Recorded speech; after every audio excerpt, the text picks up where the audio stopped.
सच्चे साधक के लिए वास्तविक अर्थ केवल ध्यान और ज्ञान मार्ग में चलने वालों के लिए। अल्लम प्रभु के वचनों की कोई सीमा नहीं है। वे ब्रह्मज्ञानी परब्रह्म स्वरूपी हैं। उनका अनुभव शब्दों से परे, गहराई से भी गहरा, विशालता से भी व्यापक, ऊंचाई से भी ऊंचा है। वे तत्वज्ञानी होने के कारण अपने वचनों में आसनों का अवर्णनीय ढंग से वर्णन करते हैं।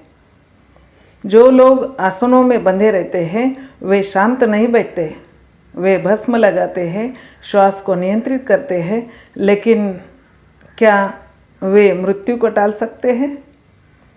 कुछ साधक शरीर को आसनों में बांधकर उसे स्थिर करते हैं और घंटों तक बैठे रहते हैं, लेकिन क्या उनका मन स्थिर रहता है? उनका शरीर हिलता नहीं, उनकी श्वास नियंत्रित होती है, इसलिए वे आसन सिद्ध कहलाते हैं और उनके शरीर स्थिर हो जाते हैं। उनकी साधना का फल केवल स्वास्थ्य और स्थिर शरीर होता है।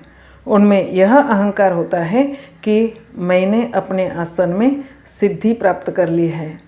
मैं 24 घंटे एक ही आसन में बैठ सकता हूँ, लेकिन उनके अस्थिर चंचल मन में सैकड़ों स्वप्न उमड़ते रहते हैं।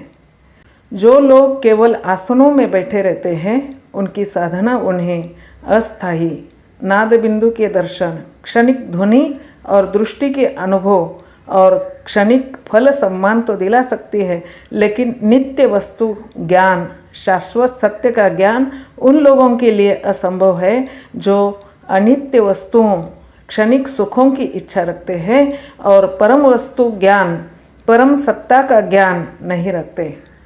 वे अमृतत्व, अमरता का अनुभव नहीं कर सकते और काल कर्म भाव की कैद में फंसे रहते हैं।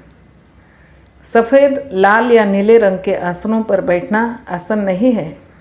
जब कोई शरण साधक अपने चित्त को ऊर्ध्व कुंडलिनी के शीर्ष स्थान सिर पर स्थिर करता है और जब वहाँ उनका मन शांत हो जाता है, तब उसे ब्रह्ममंडल में ऊर्ध्व दृष्टि के माध्यम से प्रणव देव आदि प्राण देवता के दर्शन होते हैं।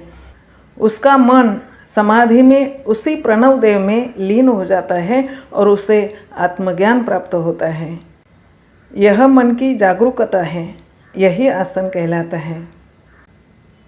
पूज्य अवधूत करुणाकरण स्वामी जी ने मुझसे कई बार कहा था, इधर उधर मत भटक, चुपचाप आसन में बैठ।